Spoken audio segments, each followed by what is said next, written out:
ಮಾಡಿದ ಭಗವಂತ ಇರುತ್ತಾನೆ ನಮ ಸುತ್ತ ಅವತಾರ ನಾನಾ ರೂಪವೋ ನಮ್ಮೆಲ್ಲ ಹಣೆ ಬರಹ ತಿದ್ದಿ ಬರೆಯಲು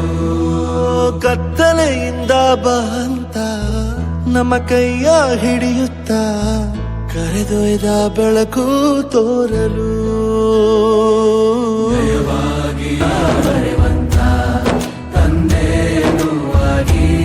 ಚಂದದ ಜೀವನನ ನೀಡಿರೋ ಗುರುಗಳು ನಮ್ಮ ಗುರುಗಳು